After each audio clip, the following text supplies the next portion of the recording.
Good evening. Good evening. Welcome to the February 4th. If we could have some quiet, please. Welcome to the February 4th Commission meeting.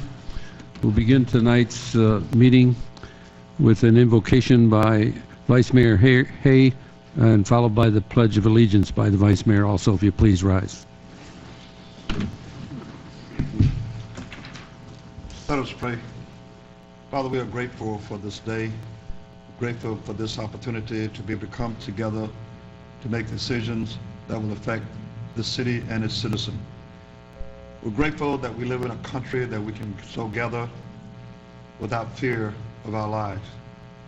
Thank you, dear Father, for the staff and the officials that we have here, works as a team to make your will be done. Pray, Father, that we will make decisions that will be for the betterment and the future good of our citizens and this great city. We'll be so careful to give you, Lord, all the honor and all the praise that you deserve. We ask it all in our Lord and Savior, Jesus Christ. Amen. Amen. I pledge allegiance to the flag of the United States of America and to the republic for which it stands, one nation, under God, indivisible, liberty and justice for all. Thank you, Vice Mayor. If you would join me in the brand promise. It's time to take a look at Boynton Beach, the tropical hometown where the Atlantic and Florida's Everglades meet. If we could have a roll call, please. Here. Here. Yes. Here. Here. Thank you. We have a quorum. We have agenda approval. Anybody have any additions, deletions to the agenda? Mr. Mayor? Yes. If I may pull 6F. Okay.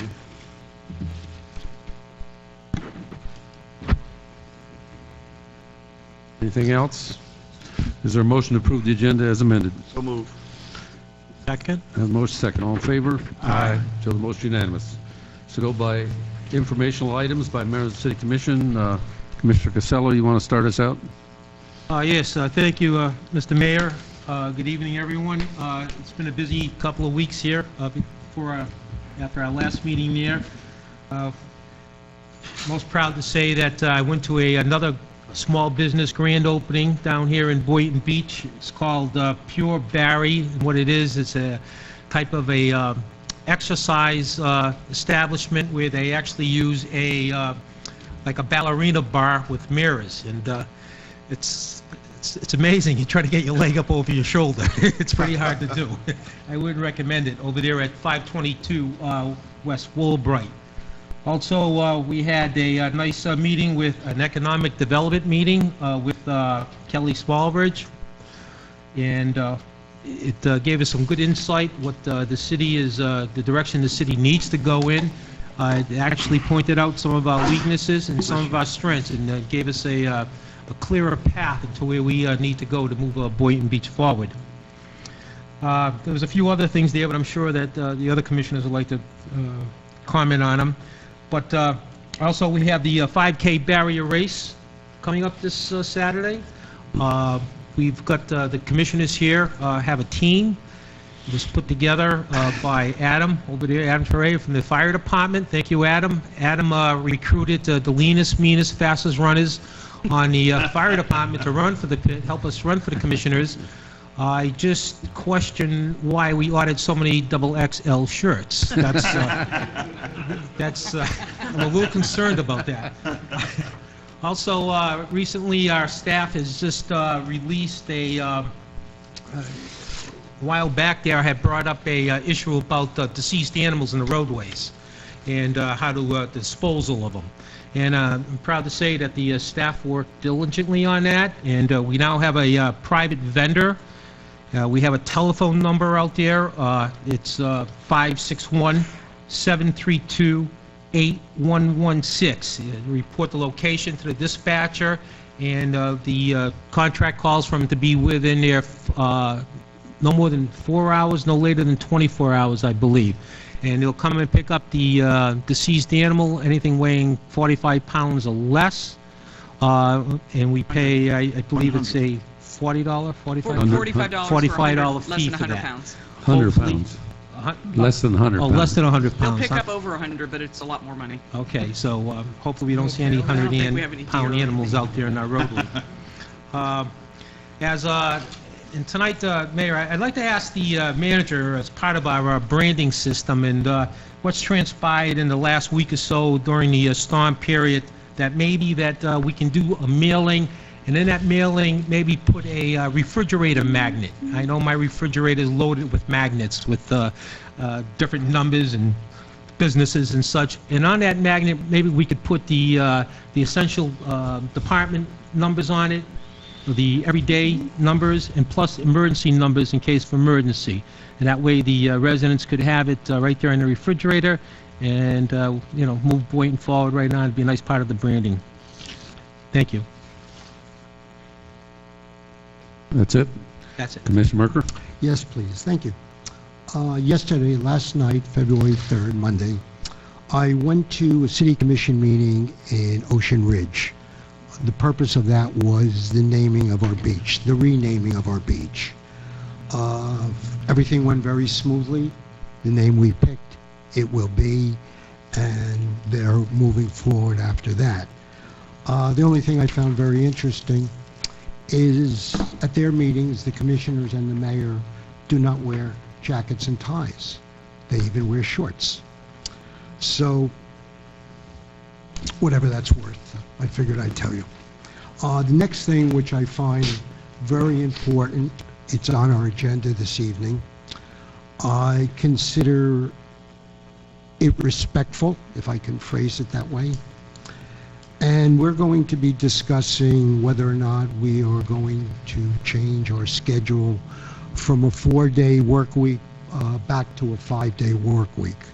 I sat down with all the heads of each department. You should really bring that up when we discuss that item. Well, do you mind if I finish? Well, I wish you wouldn't. If you're going to talk about that, you need to talk about Why one don't of you the listen items to there. what I say, and then you won't interrupt? You're the chair. Well, I'm the chair, and you Well- should discuss those things that are on the agenda when they come up on the agenda, Well, all I not was prior. going to do was thank them for letting me sit with them, and I was not going into any details because I appreciate their time that they gave me. So if that's out of order, I'm out of order. Anything else? No? Okay, Vice Mayor Hay? Yes, we did have a League of Cities meeting in the last couple of weeks. Good information was passed out, and glad to say that we were well represented. That information was passed along. We did have the first annual Green Gala, the Green Tie Dinner Dance at the Omfrey Hotel. I think I got that right. Close enough. That was really nice, and I gotta let you know that we had several members from our staff present there, and we can do some other things other than write policy. They got some pretty good moves on the dance floor, and I'll just leave it at that. But that was a tremendous and well-attended affair to support the green effort. As already been mentioned, with the Economic Development 101 with Kelly Smallwood was great. The other thing I'd like to mention is just a comment in terms of as I begin my exit here on next month. Let me give some advice, if you would, or comments to my fellow commissioners. We know that each of us represent the entire city, but we are elected by districts. And out of common courtesy, I think would be behoove us that if we're going to go into another district, to let the commissioner know who is the commissioner for that particular district. I understand when it's a citywide activity, But if you go into, let's say, an HOA or something like that, and you have some spiel that you're trying to get across, I think it would be common courtesy among the commissioners just to inform the city commissioner of that particular district, and not just go in and cause potential havoc by making certain statements. And I'll leave that at that. Let me say that also in closing, that this is the second year of Let's Move Boynton. And it started with a little friendly competition between myself and the mayor of West Palm Beach, Jerry Morio. And this year, the activity escalated to the point that we had a lot more participants. Many of you might have seen on TV that we won. And we had 164,620 minutes. And that is far beyond what anybody else had. And so I want to commend the staff, the citizens, the employees, the residents who participated in that great effort. And next year it's going to be even better. So I would like all of us to give ourselves a great round.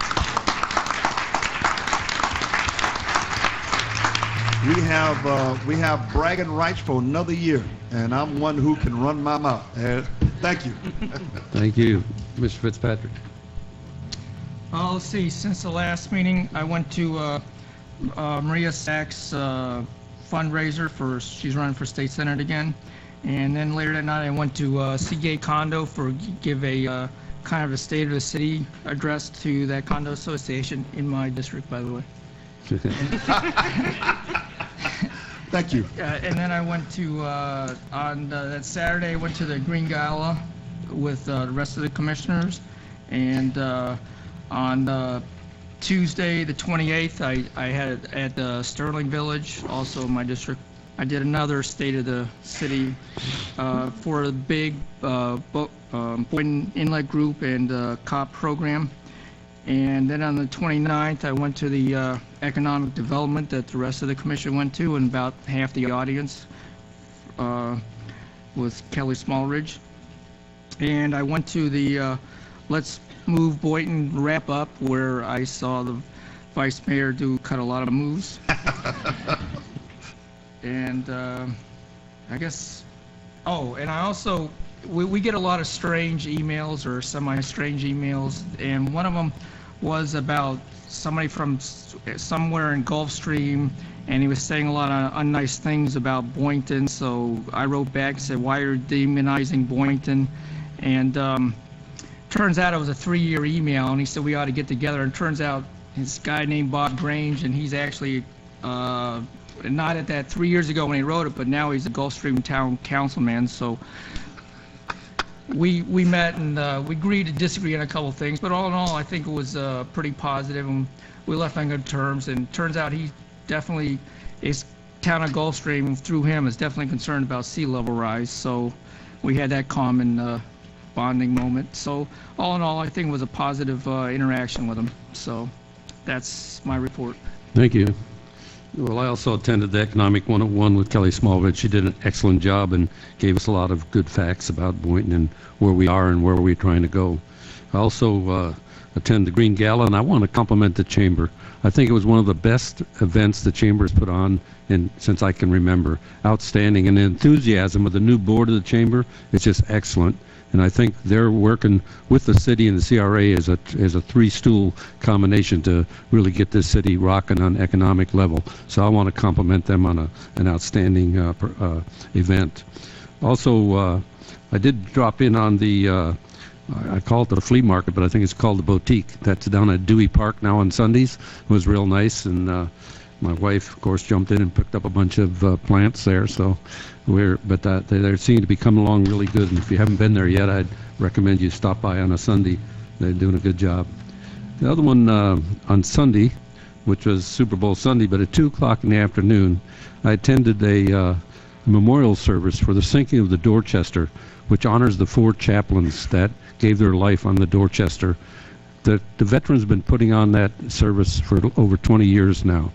And seeing it was Super Bowl Sunday, we did it at the First Presbyterian Church this time here in Boynton, and we had about 70 people showed up to honor the sacrifice that those chaplains made. And I think it was quite interesting. Last year we had one of the survivors from the Dorchester in his late 80s, early 90s, I forget which. He's gone now, he wasn't here this year, but he talked about his survival and how, you know, they were torpedoed off of Newfoundland up there and lost over 700 and some men. Only about 100 and some were saved. He swam when he said when he came off the ship. The water was so icy cold, he didn't know what to do. It was so dark, there was no lights anywhere. He just put his head down and started swimming as hard as he could until his head bumped into something. And he looked up and it was one of the lifeboats, and 2 men reached down and pulled him in. That's how he survived. Another story that I thought was pretty unique is one of the Catholic chaplain. There was chaplains there from 4 different religions, and the Catholic chaplain passed his life vest to a soldier who turned out to be a Jewish soldier. And the way they knew that is because this guy survived, and after he survived that, he did 2 tours in Europe, and he survived that, came home, and after he got home, he decided to look up this chaplain's family, and he found his sister living in Michigan, and he went up there to thank her. And I thought that was pretty interesting, just some of the stories that come out at that event. So, like I say, they do it every year, and if you hear about it, it might be something you might want to attend. The last event I had was yesterday. I went to the Forum Club in West Palm Beach, and the guest speaker was Chief Justice of the Supreme Court, Samuel Alito. He was very interesting talk he gave, and he talked about 10 things that you may or may not know about the Supreme Court. And one of them I thought was interesting. They get between 8,000 and 9,000 requests a year to hear cases. 8,000, 9,000 requests. 4 of them have to vote to say they're going to hear something. If they do hear it, it takes 5 of them to pass it, but it takes 4 of them just to hear it. And of the 8,000 or 9,000, they probably hear, he said, between 80 and 90 cases a year. So that's quite a bit. So that's quite a caseload they take on. And one other little humorous event I think he talked about, turns out when they built the Supreme Court, and the first Chief Justice loved to chew tobacco, and so they had spittoons at every seat at the Supreme Court, and they're still there today. Those spittoons are still there. And he said he sits between 2 of the female judges, and he always wanted to come in one day with a pack of Red Man tobacco and put it up there to see the reaction. And he said the only reason he hasn't done it yet is he's checked all the etiquette books, and he can't find out the etiquette procedure, whether he should spit to the left or to the right. So that was very interesting, I thought. That's all I had. Anybody else? Okay. We'll move on then to announcements and community special events presentations. Announcement of the Boynton Beach Recreation and Parks Department Family Field Day event.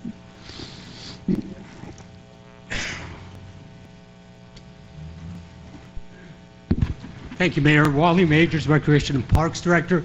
I just wanted to start with a little sobering note, some news that I heard recently regarding the Florida State Surgeon General and Secretary of Health, Dr. John Armstrong, that stated that our top public health threat to our future here in Florida is weight. He said that 2/3 of Floridians will be obese by 2030 if they don't make changes. One of the main reasons we are organizing our events at parks every month is to get people moving, get people active, and to continue to move. So with that thought in mind, we want to invite everybody to take part in our Family Field Day, which is February 15th. It's a Saturday from 11 to 1 at Wilson Park. We are going to have relay races. We're going to have obstacle courses, face painting, and a lot of activities for people to come out and keep moving. So, you know, Let's Move, the campaign has ended, but we want to keep people moving here with our department. So we hope everybody can join us. So let's keep moving, Boynton. Thank you. Next, we have a presentation of the city's economic development webpage by b2boynton.com. BYB2 BYB Boynton. Yes. Bring your business to Boynton.com. Bring your business to Boynton.com. Good evening, everyone. Can everyone hear me? Yes. Thanks. Scott Klein, Economic Development Manager. As noted, Kelly Smallridge recently came and gave us a great presentation on Economic Development 101. And in her presentation, not only did she talk about what specific information businesses are looking for when deciding to start up, expand, or relocate to a city, she also spoke about how they find that information. And the number one way that they find that information is through a city's website. So taking all that into consideration, recently we created our own economic development webpage, byb2boynton.com. And tonight I'm just going to give you a brief tour of that website and take any comments or questions you have on it. So if you want to follow along, I'm going to see if I can navigate my keyboard here. This is just the welcome page, and as that, it provides just a basic information. Our contact information is here. We have, excuse me,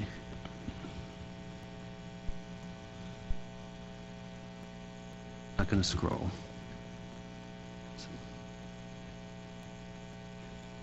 Sorry about that. Technical difficulties.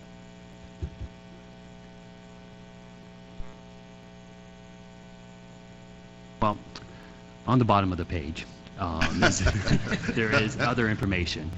It contains, there we go. It contains information on our Facebook account, Twitter, and just some basic introduction to our city, some developments under progress.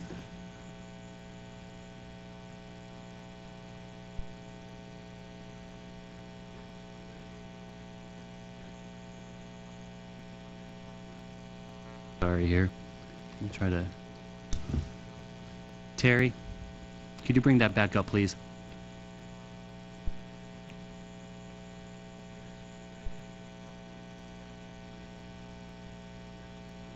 This is a quick facts page. This gives us basic information about businesses and the quality of life that they can expect when they come to Boynton Beach, and their employees as well. It talks about our art in public places, our education, the fact that we now have an A-rated high school. We're very proud of that. We also, I didn't know when I first started, we have 14 institutions of higher learning within 1 hour driving distance of Boynton Beach, and that's fantastic.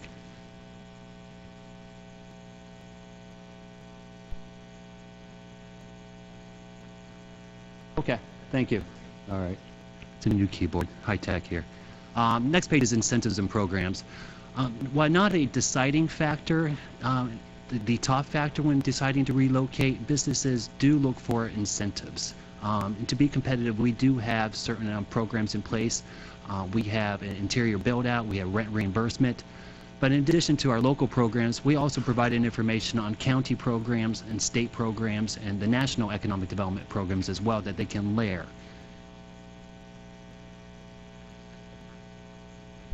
News and testimonials. This is a great page, I think. It gives, we can toot our horns all day why we think, we are a great city to relocate to or start up a business.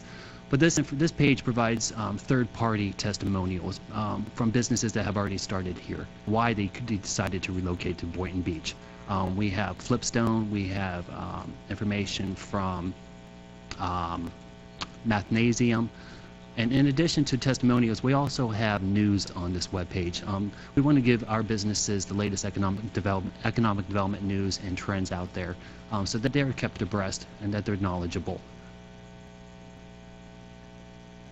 This is the basic contact us page. If you can't make it in or if you feel more comfortable, we do provide information on the basic website page. Last, we wanted to make sure that we had information available in Spanish. This is the División de Desarrollo Económico. How'd I do, Gigi? All right? Okay. I don't speak any Spanish, not a little, if you can't tell. So we wanted to provide that. Not only did we provide information in Spanish, but we have a multilingual staff as well, and we can provide any of this information in any language for our residents and for our businesses. And that's really our website. This is, just want to reiterate, it's not a static web page. We're going to be updating this all the time. We're going to be putting information on here on businesses for properties for sale, for lease, and this is going to be changing all the time. We really want to keep this a dynamic site and keep this exciting for our businesses and our residents. Yes. I just had one question. Ms. Smallridge mentioned the companies that we do have here, Yes. even with the colleges we have here, logos. She said that was very important to have on. Is this the website that those logos would go on? Yes, they will be on here. They will be we on are here. we are doing an inventory of those types of businesses right now, Okay. and we're going to be reaching out to them and getting their permission. But Yeah, no, she- absolutely, that's Yeah, important. because she couldn't say it enough, so I thought it was pretty important. I agree. I agree. I want to thank you for the work you're doing on this, and I can't emphasize how important this is in today's technological world. In the old days, a business looking to move somewhere would call a Chamber of Commerce and start asking a million questions. Today, they just go on the computer and call up those web pages and get the information they want. So this is really important to keep this current and up to date. So I want to thank you for working on this and getting it going. Thank you. Good special thanks goes to Gigi Hart. She's worked very much, and she's worked very hard on this website. Great. Hey, Gigi. Thank you much. Thank you very much. Thank you. Okay, next we'll announcement. Due to the Passover on April 15th, 2014, the City Commission meeting has been rescheduled to Wednesday, April 16th, 2014. So instead of being on Tuesday, April 15th, it'll be Wednesday, April 16th to do the Passover. And then I'm going to move to public audience. Just one last PS I forgot to mention when I was talking about Judge Alito, the Supreme Court Justice. After the meeting, I actually got to go up and have a brief conversation and shake his hand, which I thought was an honor. I don't know how many people forgot to shake hands with a Supreme Court Justice, but I thought I'd get to know him. You never know when you have to come before the court. Hopefully not. Hopefully not. Right. Supreme Court. Okay, we'll go to public audience. This time, give your name and address for the record and try to limit your comments to 3 minutes. Thank you. Thank you. David Katz, 67 Midwood Lane. As a 32-year resident, taxpayer, and voter in Boynton Beach, I feel that I have the right, if not the responsibility, to point out and describe the political ineptness of elected officials. At the January 7th meeting, I described how Mr. Merker attempted to involve himself in Commissioner Casello's upcoming election by asking a former two-time candidate to run against him. Mr. Merker was not successful. He did not and has not denied that he did it. At the January 21st meeting, I pointed out that Mr. Merker did not know where the Meadows community was, and they had made known his intentions to run for mayor in 2016. Again, he did not and has not denied his political ambitions or his extreme lack of knowledge of our city. Yes, at both meetings I came at you, politically, but not personally. Your comments subsequent to mine, which were directed to me, were all personal and, in the opinion of many, nasty. You called me un-American, ignorant, and stupid. To quote your comments directed at me from the minutes of the last meeting, ignorance was terrible and stupidity was worse. Yet I find it interesting that in the Sun Sentinel of January 30th, 2014, it said Boynton Beach Commissioner David Merker blames his stupidity for his recent run-in with the Florida Commission on Ethics. The word stupidity is in quotes. I would also be curious as to what the level of communication I have with my adult children has to do with anything. The nakedness of your personal attacks show you have no filter. My oldest son, who graduated from college, is married. He and his wife have blessed me with 2 grandsons. They're both successfully employed. My younger son, a graduate of an Ivy League university, is successful and also gainfully employed. As most of those who have been parents would understand when I say, even though I had let them choose their own socks since babyhood, I was only beginning to learn to trust their adult judgment. I had a sensation very much like the moment in an airplane when you realize that even if you stop holding the plane up by gripping the arms of your seat until your knuckles show white, the plane will stay up by itself. To detach myself from my children, I had to achieve a condition which might be called loving objectivity. When my boys were little, I knew their whereabouts at any given moment. Now that they are off on their own, I still always know where they are because I keep them in my heart. Mr. Merker, could you please tell everyone here about the children you raised? Thank you. Next. I'm Nancy Fillion, 17 Fairway Drive, Boynton. I'm here to tell you a little bit about the Friends of the Library. I'm president of the Friends of the Boynton Beach City Library, and our goal on a regular basis is to try and keep the kids in Boynton reading and learning. And we are having such a wonderful time at that library. The library is filled with little children in the mornings and all the regular age teenagers and the middle school children in the afternoons, and on the weekends, Saturday, it's amazing how many are there. So we are thrilled with that. And our job as the Friends of the Library is to raise the money to provide some of the special events that they have and the resources they have in order to keep reading and enjoying it. We have a wonderful group of volunteers. The way we raise money to get that information, those materials to them, is to have a bookstore, which is a great asset to our organization. The bookstore was started when the library was remodeled, and we have been having a great time there. We hope that you'll stop in when you go to the library and just see what we're doing.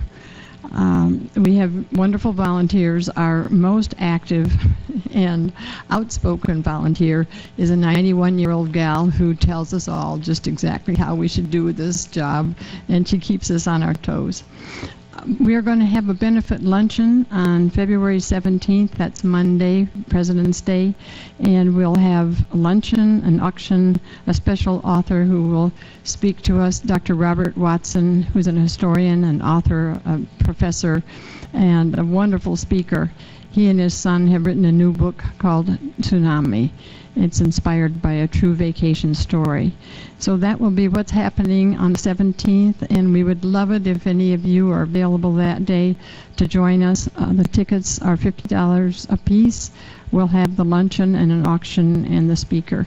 So if anyone needs information about that, I have extra flyers. I'd love to leave them. Maybe at Benvenuto's. It'll be at Benvenuto's, yes. Should I? I'll pass it down.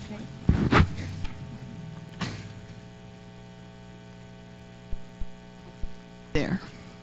Thank you.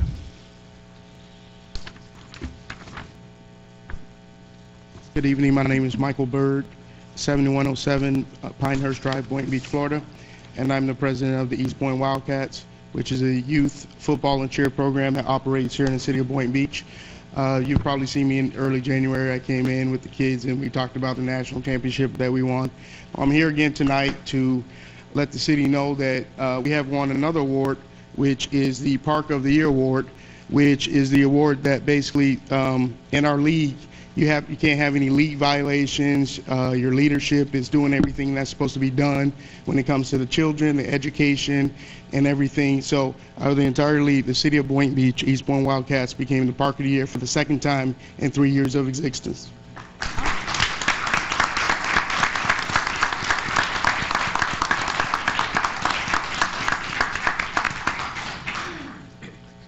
Hello, GB Ann Woolley of 306 Southwest 12th Avenue here in Boynton. I just wanted to say up front, I'm not going to discuss this right now out of respect for protocol, but I did want to check first if you are going to be allowing any public comment during item 10A regarding the 4 or 5 day week. Yes, we will allow public comment. Okay, thank you. You're welcome.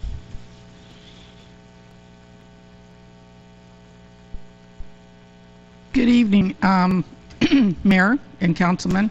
My name's Terry Imes, 656 Northwest 1st Avenue, Boynton Beach, resident of Boynton for all my life.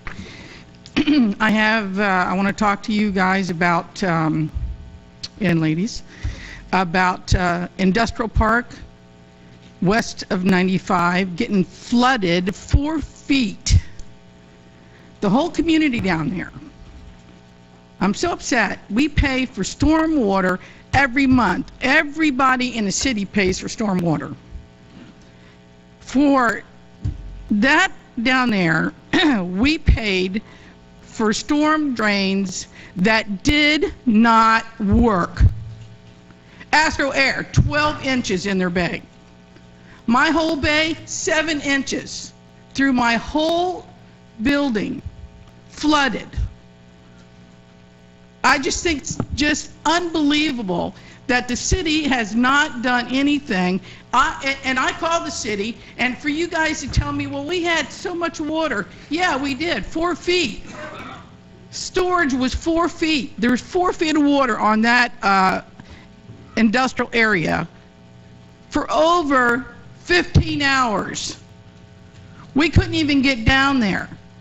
We're talking about ripping out carpet, ripping out drywall, ripping out everything so we don't have what? Black mold in there.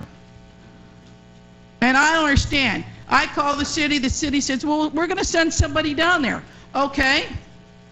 We'll be there before 5:30. Guess what? No one showed up. Called the next day. Oh, excuse me, we sent it over to Palm Beach County. It's not our fault. Well, if it's not your fault, as city commissioner and mayor, whose fault is it? I would really like to know. I mean, I don't understand why those drains on Industrial Park did not work. We put thousands of dollars down there, hundreds of thousands of dollars for storm drains, and they're not working. And I want to know why you sit there and do nothing, why you're talking about bringing people in, companies in to Boynton Beach, and we get flooded? Does that make any sense whatsoever? I mean, I just don't get it. And we get nothing from the city here, nothing from the council, nothing from the mayor's office. You sit there, I don't see anything, I don't hear anything, and you don't say anything. Thank you. Well, if you're finished, we'll look into that and see what the problem is. I'm not aware that the drains weren't working. We'll find out why they weren't working. We'll look into see what we can do to correct that. Zuchellos couldn't even get their trucks in down the street because the water was this high. Well, I understand that. We had problems all over the city like that. So, and I understand you're in a very low area down there, and I understand that. We'll look into it and see what we can do. Mayor, I understand that, and I know my time's up. Mm-hmm. But we were told way back when the drains went in, and we're charged every month for storm water. Mm-hmm. I mean, every business down there is charged under utilities. I understand that, yeah. Okay, and we have, I mean, you're talking about people that are losing $17,000, $20,000 worth of equipment that was on the computers. We'll look into it and see what we can find out and what the problem is. Thank you. You're welcome. Mr. Mayor, I think that the people who were damaged, we gave it to the Palm Beach, went around with their team assessing the damage to see if we would be eligible for the small business loans. Yeah. And I'm glad to say that we are. I know that doesn't help you in the frustration right now, and I can feel your anger, but it's after the fact, and we're going to try to rectify as best we can. And I understand that we would have to apply for a 3% loan. I feel you're asking for businesses to come to Boynton Beach, and how can they come to Boynton Beach if they're going to get flooded all the time? Okay, we thank you. We'll look into it. Next. Stephanie Clark, 410 West Ocean Avenue. I too am here about the storm water. I'm calling about my residential home. I live about 4 blocks from here, and my entire house was flooded. When I bought my house 12 years ago, right, yes. When I bought my house 12 years ago, there was painted signs in front, and they said, oh, we're working on it to fix it. Well, 12 years I've lived here, it's never happened. My entire house flooded. I mean, this is my home where I live with my 5 children. We've had to gut it. We've had to take all the floors out. I have pictures. I too called, same thing. Oh, we're working on it. We're trying to resolve the problem. You know, take a loan, but if there's no drainage, then I'm going to take a loan to fix something that's just going to get flooded again. You know, I can walk away from my house, let it go into foreclosure. I don't want to do that. You know, I love Boynton. My kids go to school here. My son marches in the parade every year. It's a beautiful city. I don't want to leave, but I don't know what to do with my house. You know, I'm afraid of black mold. My children live there. You know, I think about their health, you know, our concerns and everything else. And I just am at a loss. I don't know what to do, and I would really appreciate some guidance. Okay.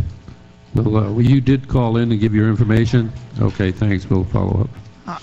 I would like to make a comment on some of Go this. ahead.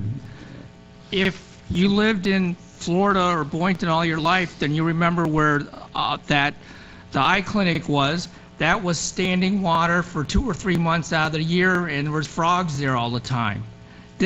We live in a swamp. That's South Florida has always been low. There, if you look on old plot plans, that area was known as a lake, and they've done a lot of drainage, but it can't do enough because it's physically impossible for the water, the ground to absorb so much water.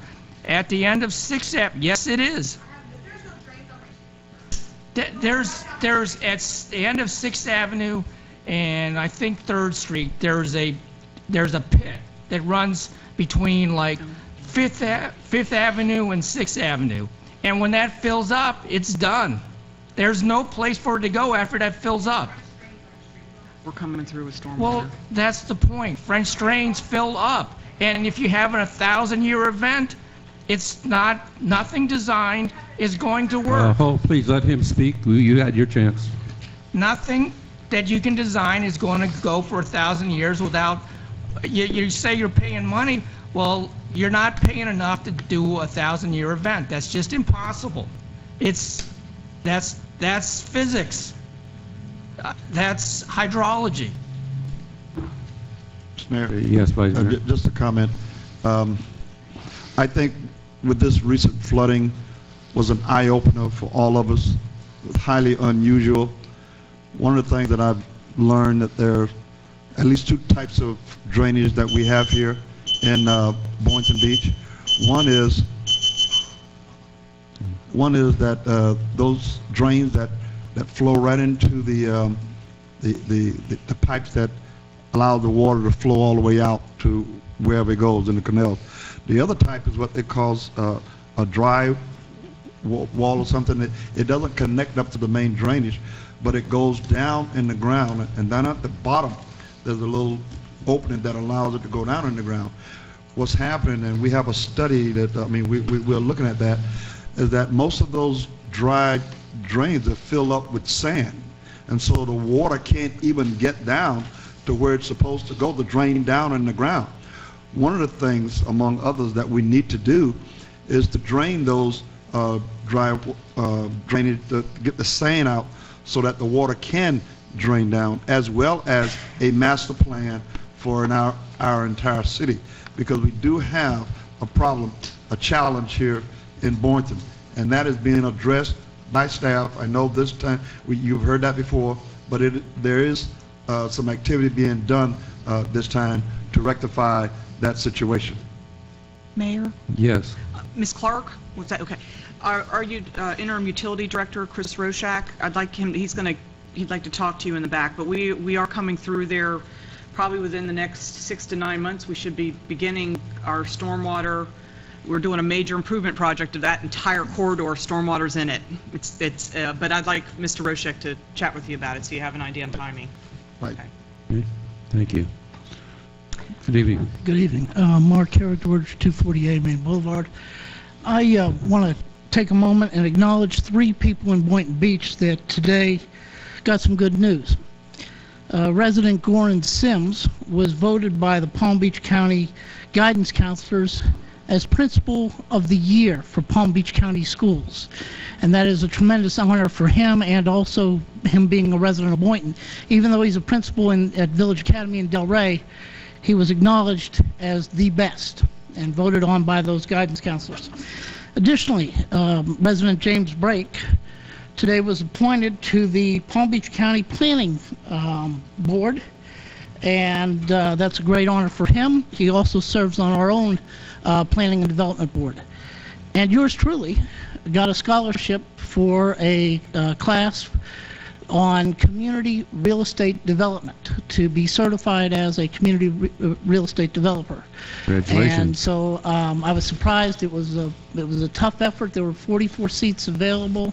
There were 26 awarded, and then I, on top of it, got the scholarship. So I'm kind of on cloud 9 right now, but it is a tough course, and for the next few months I will be nose to the grindstone. So wanted to share those good news with everybody, and my heart goes out to those that were affected by this. And Vice Mayor Hay hit it right on the head. If you have the normal storm drains that go out to the canals, those worked pretty well. And I know because I don't live that far from you, but I'm on the other side of Woolbright. And they worked in our area, but I saw what happened in other areas. Vice Mayor, we have a close friend who was majorly affected by that area up on Northwest First. And yeah, Forest Park, that capital project's been talked about for a long time. And I'm so glad that you're going to be moving forward with that capital project in Forest Park. That's a major step for that area. Thank you. Thank you.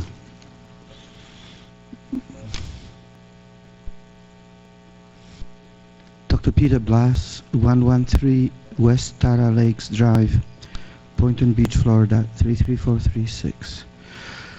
Okay, dear commissioners, dear Mayor, I am of course very much affected by these horror stories after this flooding. Let me give you some insight as an academic person. As people said, this is event once in 1,000 years, not even in 100 years. That's what I keep reading. So, couple of thoughts. You know, I work on earthquakes, which are also very rare events, and people work on floods.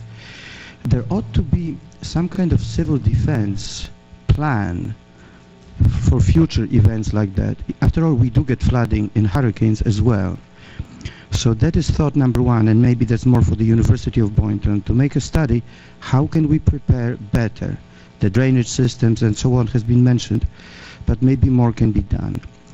Let me also reiterate what I said last time, and I think the city is following up on it. We are talking to the state emergency people, trying to get some money from the state. I also think one should not, and this is my advice to the city manager, do not quite give up on FEMA. They say no 3 times. They may say yes the 4th time. It's kind of fun. If you need somebody to call them, I'll call them for you. It's not. I do this all the time. So I believe that now also this whole business of getting loans from small business administration, that's cool, but maybe we should ask for grants outside. People don't want to borrow money in a situation like that. How the city can help, it just occurred to me as I was walking up here, maybe we could have a benefit concert or some event to raise some money. After all, this is a city with a heart and a county with a heart. That's an idea. Maybe we could have a benefit concert, a benefit event for people who suffered so much from this flooding. It's possible. I think maybe not such a bad idea. So, but okay, enough of this now. Some other events. As usual, I will update you that the University of Boynton, although you don't see it, is quite active. We have about 40 students. We are developing a plan to get energy from the Gulf Stream. There are now engineers and very serious scientists working on it, and I will probably prepare a document. I think there is some interest in it right here. And very finally, forgive me, if I run out of time, forgive me 3 seconds. I love the invocations here, and Woodrow Hayes, one of my favorite pastors. This city also has a large Jewish population and Gujarati people and so on. Once in a while, let me just finish, perhaps we could have an invocation by a rabbi, by somebody from a mosque, somebody from the Gujaratis. I think we do invite them. Thank you. I appreciate that, and Rabbi Semen told me that he would welcome such an invitation. Thank you. Go ahead, we'll give you one more shot. I can have one more shot or not. There's a couple things. Industrial area, excuse me, Terry Imes, 656 Northwest 1st Avenue, born and raised here, been here forever. I'll be 65 this year. So, but I'm telling Commissioner Fitzpatrick. Right, that this is not a swamp anymore. And I take offense. No, I'm just telling you. You just said this was a swamp area. It's not. Wellington might be a swamp area, but Boynton's never been a swamp area, okay? And in the industrial area, the city of Boynton Beach came down, and we have drains on both sides of Industrial Avenue, and on the other side we have drains, okay? For Zucalas to come down at 12 midnight, the city of Boynton had to understand that we were flooding down there. Someone came down there, turned around, and left 4 feet of water, sir. I mean, I'm only telling you that there's people down there that have lost $17,000, $20,000 worth of equipment. Not me. I probably lost 5. Okay, and had to re-gut my offices again. I mean, how can you bring people, customers down here, business people down here, if we're going to flood all the time? To not have, I was told by the city, the reason it flooded was not you, but Lake Worth Drainage District didn't open the locks until the next day. I don't understand that. I don't understand why the city wasn't aware and on top of this. And I do take offense to you, sir, stating that we are swamped down here. We have never, in the city of Boynton, and I live in the city, and I was born and raised in the city of Boynton, the city of Boynton has never been a swamp. Okay, thank you. I will tell you that it was an event that was very unusual for this 17 to 22 inches, almost unheard of. We did have people out there all night that worked around the clock. We had our pumping trucks out there. We were pumping water everywhere we could. We did try to respond to the best of our ability. We may have learned some things from this event, but we tried to be on top of it. I don't know. I hope some of the people down there had flood insurance. I don't know if they did or not. But okay. Well, we're going to try and do what we can to improve it. Thank you for your input. Mr. Mayor, I think that this was I feel the frustration and anger from your residents. I really do. My heart goes out to you. It was a learning experience, an expensive one, I assure you. And we are making corrections to the best of our ability to make sure it doesn't happen again. May I say something? No, we're finished. We can't get in discussion now. That's enough. Thank you. This is the second time. Yeah, thank you. And hopefully we'll correct what needs to be corrected so it will never happen a third time. Thank you. I have to make a couple of comments. Go ahead. All right. First of all, where Dr. Piek is, there was standing water often every year, 4 to 6 weeks, if not longer. Crickets or frogs they were there. And Lake Worth, I have to defend Lake Worth Drainage District. They did an excellent job. There's no system in the world anywhere designed to handle 22 inches a day. There's nobody designs for that. It is impossibly expensive. It's somebody show me some place that their system's designed to handle 22 inches in 24 hours. It doesn't happen.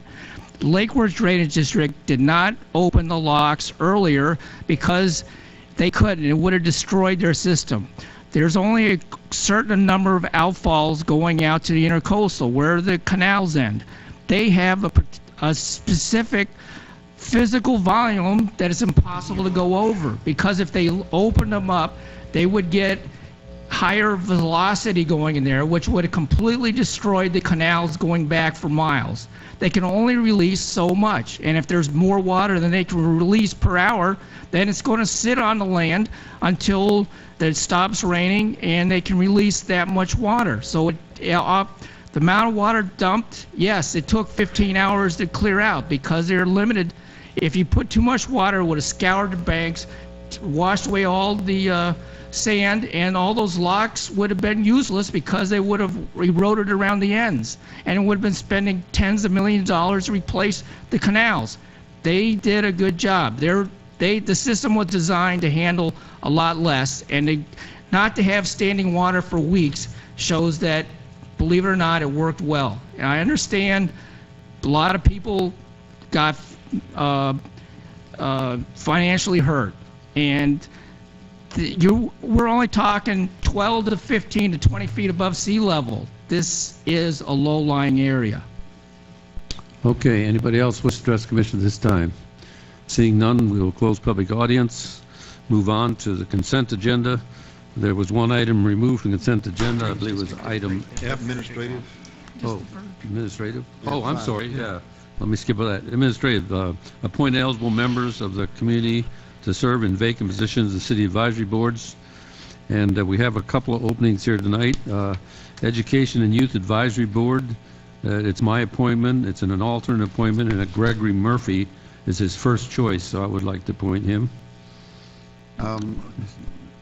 Question? Yes, he also, his... P&D board. Yeah, but that's a regular point. Is he here? I don't know, because that was his third choice, I think. Oh, the P&D board was the second choice. Second choice? Yeah. So, I don't know if he's not here. I don't know if he wants to be an alternate with his first choice or a regular with his second choice. I'm not here to ask him, so. Was it, we used to put down what the request was, whether they're asking him for a regular or. It didn't, an I alternate. looked, it wasn't there. Yeah, I know, but, So can table we it and start doing find that, out. the city clerk, to put what their requests are? Yes. Yeah, okay. I don't mind passing if you want to make him I would like to, make him a regular on the planning and zoning board. yeah, If he doesn't like that, he can come back and we can change it. I would like to do that. All right, why don't you do that? I'll withdraw my nomination. Okay. And there's an opening for, you have the appointment for regular appointment on planning and zoning. Right. Planning and development. And since we're there, I'll go ahead and make that Go ahead. nomination Is for there a Gregory second? Murphy. Is there a Be a regular. second? Second. I have a motion second. Any other discussion? All in favor? Aye. All opposed? Show the motion unanimous. Next was the Financial Advisory Committee. Commissioner Merker, you have the appointment as an alternate, and you have a candidate is Christine Stella. So move, let's move forward. Is there a second? Second. I have a Point motion of second. information, Yes. since that's an alternate and I have a regular, wouldn't she want to be a regular instead of an alternate? Again, that's why it's important to put down what they are really looking for, because we don't know her schedule. On that board, the On same that- board? Yeah, on the Financial Advisory Board. Could I make a But it recommendation? isn't, but I don't think you can do that until it's your turn. So what I move then is to table it, and let's find out what you prefer. Janet, is that appropriate? Yeah. Okay. Yeah, we just had a resignation yesterday from the Finance Advisory Committee, so we were hoping this appointment might restore quorum again for them. Yeah, I didn't show that on the backup, that Yeah. there was a thing, so you Do you, want, Tim, do you know if she would be interested in full-time? Okay. Well, if she's going to be, Lori, if she's going to get on the board, just make her an alternate, and then she can serve if they don't have a quorum. that's right. So Yes, go that for it. works, Then still she can- works, your appointment She would can be a still regular. work. okay. Your appointment still works, so is there a second? Then I'll second that. Okay, we have a motion second to appoint Merker as appointing her as an alternate. And if there's an opening, she can just move up. Okay, the next one is Recreation and Parks, We and had a also... second, we had a second on it, Mayor. I don't think we voted on it. Yeah, we did. Did we? We did for Stella. Okay. Well, yeah, we got Excuse me. Recreation Parks, Commissioner Merker, it's a regular appointment, and Michael Byrd is requesting that appointment. Again, let's move forward. Is there a second? Second. A motion second, all in favor? Aye. All opposed? I'll show the motion is unanimous. That's all I show, is, thank you. That takes us now to consent agenda. Item F was pulled. Commissioner Casello. Yes, thank you, Mr. Mayor. I had a question about the additional cost about, this is about moving the communication center into the new Station 5 from the police department. And there's a cost here to, an additional cost. I guess the cabling doesn't match up or what Palm Beach County wanted. My question is that why are we absorbing the cost and not the county? They're using our station as a backup emergency center. Why do we have to, as a city, absorb that cost? Let me try to explain it the best I can, and I may need Doug to help. Jeff Livergood, Director of Public Works and Engineering. It's not necessarily a requirement of Palm Beach County to provide the additional cabling. It's desirable on the part of the county and desirable on part of the city to do so.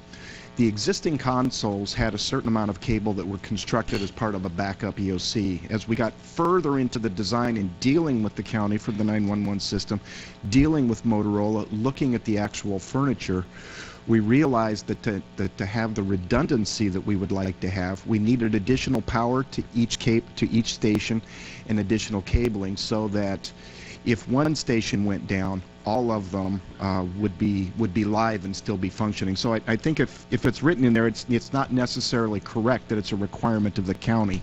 I think it's in everybody's best interest. I'd also like to point out that had this been known earlier, and this is where change orders come into place, this would have been designed into part of the project anyway. So it's something that we would have awarded as the original part of the contract. We're doing it now because it's something that wasn't contemplated during the inception of the project. So basically, it was like an oversight in the... Yeah, yeah, I would say that. Okay. I think it's a fair assessment. The project, from a civil engineer's perspective, is very complex, and I will certainly admit that. It involves building construction, it involves electronics, it involves radio systems, computer systems, and everything has to work very well together. We chose not to have an architect or an engineer design this. We've done this with in-house staff. We've bid every component separately, so therefore we've not had the architect engineer costs up front. We don't have all the additional overhead and markup costs that you might see with individual subcontractors. So it's a very good process, but like I said, it's something that had we known it or contemplated early on, we still would have been putting that work into the project. Are we getting subsidized for somewhat for those consoles? The consoles, the furniture itself is being reimbursed by the county. Right. That's about $180,000 or so, if I recall, Doug. Plus or minus 215,000 is being reimbursed. Right, it's a wash. Yeah, it's going to be a very, very nice communications center when it's done. It's going to serve us very, very well. Thank you, Jeff. I think it's important to keep moving forward on this in order to keep the whole project moving forward. So it's time to go on. Yeah, we'll be in there pretty quick. Yeah. Is there a motion? I make the motion. Second. A motion second. All in favor? Aye. Aye. All opposed? So the motion is unanimous.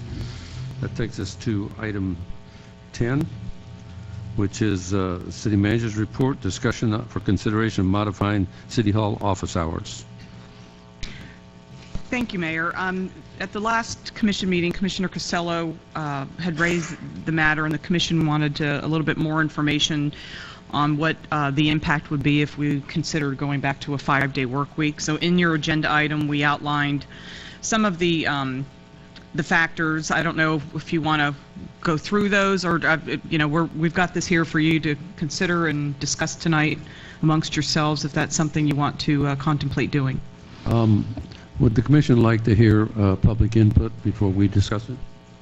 Yes, first? Yeah.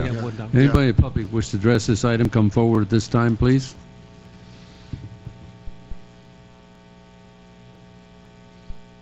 Hello again. Jamie Ann Woolley, 306 Southwest 12th Avenue. First question I have, am I getting timed? Because I've written out so I know what I want to say, and I know it takes about 4.5 minutes to say it. Go ahead. Okay. We'll afford you the time. Go ahead. We'll work on it. I just wanted to check before I get buzzed.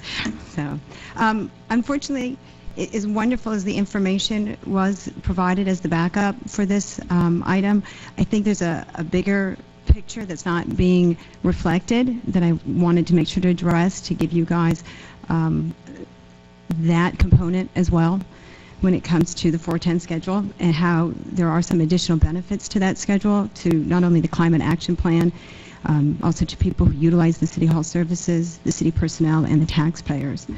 In regards to the action plan, members of the sustainability team have put forth a great effort to educate employees and the public about the benefits of reducing carbon footprint. The reductions that we have done are fantastic. However, in addition to reducing a carbon footprint on just the building and the fuel used by city vehicles, there are many city employees that live outside of our city limits, some as far as Loxahatchee, Fort Lauderdale, and Port St. Lucie. The compressed work week allows for them to have one less day of commuting, which reduces each employee's carbon footprint as well, which I think shows a genuine commitment to our climate action plan and to reducing the carbon footprint of more than just a building and a few dozen vehicles during the course of a 410 work week. Also, I'm part of our department. I'm with the development department. I'm part of our front line. And so on a multitude of occasions, I get to hear from residents and from contractors who come in and mention to us how appreciative they are of the extended hours that we have that have been afforded to us by the closure on Friday. They like that they can come in on their way to work or on their way home from work. I had somebody in my neighborhood just yesterday mention that to me. She likes coming in on her way into work to do whatever business she has to do so that they don't have to take time off of their workday to do business with City Hall. Unfortunately, those people are grossly underrepresented because they're happy. Most people don't go to the top of an organization when they're happy about what things are, how things are. They go when they want to complain or they want to see a change. So unfortunately, I can tell you all day long how many people I hear say this, but it's hard to quantify, and it's hard for you to see the quantification because what you're mostly going to hear is complaints. Also, my family uses 5 doctors, different doctors. Of those, 2 of them utilize a 4-day work week already. 1 of those has the same work week as us. What that means to the City Hall customer service level is that 4 out of my 5 doctors, I can take care of those services on a Friday. And I don't have to be absent from work, from my responsibilities. And I talk to other employees, and they're in that similar situation where they have a lot of appointments for their family business, doctor's appointments, school appointments, where they can take care of it on a Friday, and it allows them to be here so that when people come in looking for a particular employee or a particular service, more often than not, that employee is here. And in addition to that, the supervisors don't have to sit and make sure they're covering, that they have proper coverage while those people are out to go to doctor's appointments or school appointments.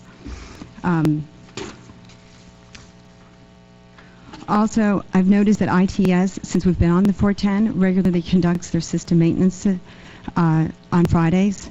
Facility management recently did necessary construction in the main lobby reception area on Friday, and it's all been to reduce the impact not only on the employees who need those available services to help the customers, but also to reduce the impact on the public coming in to City Hall in the first place. Also, again, as part of our front line, I get to hear any positive or negative comments that are being said to by people coming in our office or calling. I'm very proud to honestly say that I've lost track of how many compliments and positive comments that our department has received for our outstanding customer service. I really think some of that, at least for me, goes with the fact that on Friday I can take care of all the family business that has to be done. I don't feel like I'm in a rat race. It's easier to be pleasant. It's easier to not be distracted, and it's easier to not feel stressed out when you have that. And I think it makes for a better interaction with the customers and with the general public who come to use our services. And with all due respect to Commissioner Casello's comments during the last meeting, I just wanted to point out that building inspectors do work on Fridays, but they work on Fridays by appointment only. I want to make sure that was clarified. And also, I question if this 1 in 1,000-year storm had happened on a Friday night or a Saturday night, the people who were calling City Hall and upset that they couldn't get through, what would they have done? If we were on a 5-day work week, they still couldn't get through to us. It would have been a weekend. I don't know if the phone lines for the main City Hall numbers were forwarded to the EOC when the EOC was activated. I don't know if it was or was not. Perhaps that's something that if it wasn't, we can consider in the future that when the EOC is activated, and it's going to be an occasion like that where we may not be open the next day, that the lines are forwarded there so people have, or a message that's put in there with a number where they can get a hold of a human being. Unfortunately, the majority of departments within the City Hall were not who they needed. The majority of what they needed were who were already helping them. The police, the fire, the utilities department. And they were working round the clock, as you said, to make sure that everything was taken care of as efficiently and effectively as possible. And I did email this to the commission from home today, but because it was sent today, I wasn't sure if you had an opportunity to notice the email, and I wanted to make sure that it was presented to all of you. And I trust that all of you will heed all the factors that go into this decision and definitely not make a reactionary decision based on an extreme case that has happened. Thank you. I just have one question. How Yes. long have you worked for the city? I've worked here since June of 2008. How do you manage working a 5-day work here? How did I manage? Yeah. It was a little hectic. I mean, I did. I have to say, having worked both as an employee, I prefer the 4-10 work week. I find it to be a lot easier to get my work done because I have those 2 extra hours. When you're working and you get in the middle of something, it's time to go. Well, now you're either staying after work, and you may not have that luxury based on your home personal obligations, or you have to stop what you're doing and the next day try and pick it up. All right, where did I leave off? What was I doing?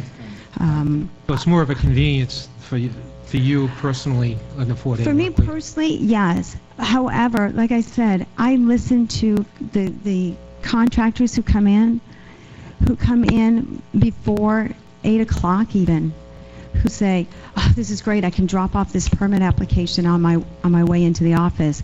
I've had a mom walk in at 5:15 and say, oh, thank you so much. I left work about 10 minutes early. I was able to get out 10 minutes early, pick up the kids from aftercare, and I could come here and get my permit application turned in. So I hear that a lot. And so I just wanted to make sure you had mentioned a diminished customer service, and I wanted to make it clear that it's not really a diminished customer service. And unfortunately, you guys not being in our department all the time may not see that. And so I just wanted to make sure to express that to you as well, and also show that there's other areas to consider. We're very serious about the climate plan, I was under the impression, and that's something to take into consideration. And as a taxpayer, I'm curious if incurring this additional $85,000, what's that going to do my millage rate as well? Thank you. Thank you. I did receive your email, and I thought you made some excellent points. Thank you very much. Thank you.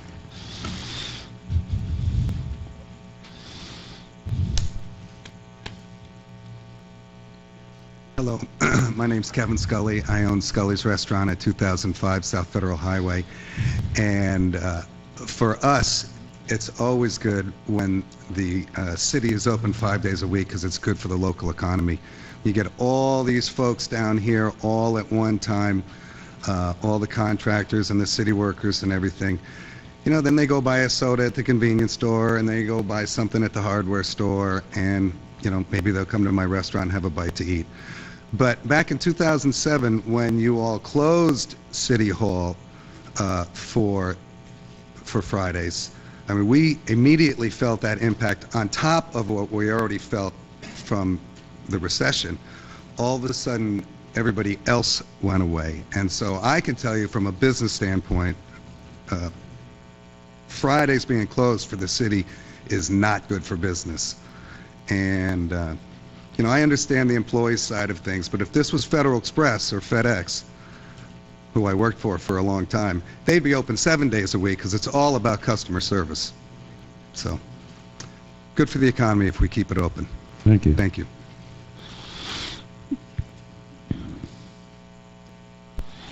Dr. Piotr Blas, 113 West Tara Lake Drive, Boynton Beach, Florida, 33436.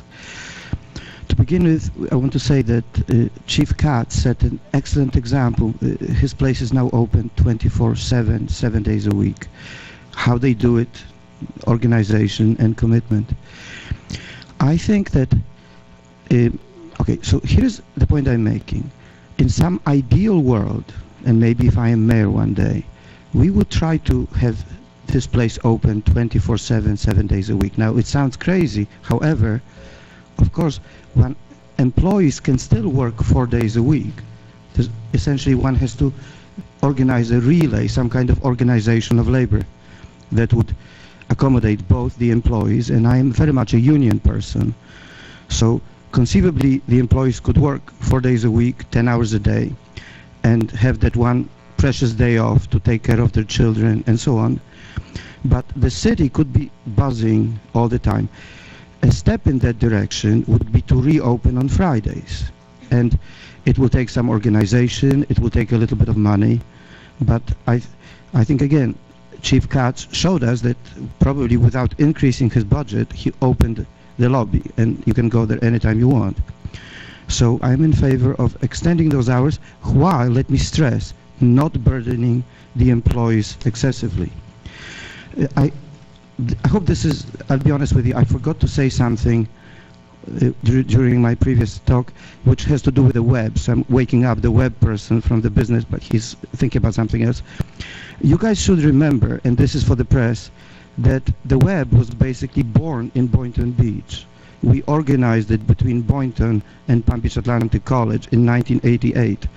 So it is not such a surprise that we are leaders, and we should be leaders in the area of web enabling. That's open 24/7. So God bless you, and I express myself. Thank you. Anybody else want to address this issue about the City Hall being open 5 days a week versus 4 days a week? Seeing none, we'll return to Commission for comments. Mr. Costello? Yes, thank you, Mr. Mayor. Just a question to our city manager. Madam Manager, how many departments now, or who actually does work Fridays on this 4-day work week? Who actually comes in and punches in on Fridays? Our police and fire department are 24/7, as you know. Our utility department works on a 5-day work week. Public Works, partial crews, we have sanitation crews, as well as a limited fleet mechanic crew that comes in on Fridays to support the vehicles if we have any breakdowns while we're collecting garbage. We've adjusted some work in the building department to be able to respond to the needs of builders when they, if they need a permit, they need an inspection, or if they fail an inspection, say on a Thursday, we're making appointments and coming in. I didn't know we were doing it by appointment only. I thought we were putting them on a 5-day work week. Is that an extra cost to the contractor? Are we charging them for the Friday access? So if the contractor wants an inspection on Friday, he's paying extra. They're paying extra now. Thank you. And the cry that came from the public was, if you failed an inspection on a Thursday, you were going to wait to get back in the queue on a Monday, and you wouldn't be seen till a Tuesday. That's too many days. So I know we're making that service available, but at a cost. ITS, they have support in here on Fridays for the rest of the system. Well, so it's fair to say that a good number of people are already working on Fridays here for the city. And yeah, we have several departments that do need to provide some form of coverage on the Fridays to support the rest of the system that are here 24/7. And it's my understanding the majority of the surrounding communities open their city halls are open 5 days a week, 8 to 5. Is that the information that you sent me? I think Wellington may have recently gone to a compressed work week. I know West Palm did for a while during budget cuts when they were actually furloughing staff, so they closed on a Friday, but it was a furlough and staff was unpaid. Our neighbors, cities, Delray, Boca, they're 5-day work weeks. I know Jeff did the survey, but well, I know that this commission here, we worked very hard to get our police lobby open 5 days a week. And one of the shortcomings of that now, with the city hall being closed, and I experienced it personally, is that if you went into the police department on a Friday to get a report, you can't pay for it. Because, and this is for another day discussion, but they have to leave the police department to come over and use the city hall cashier. She's not working on Fridays. So it's kind of limited.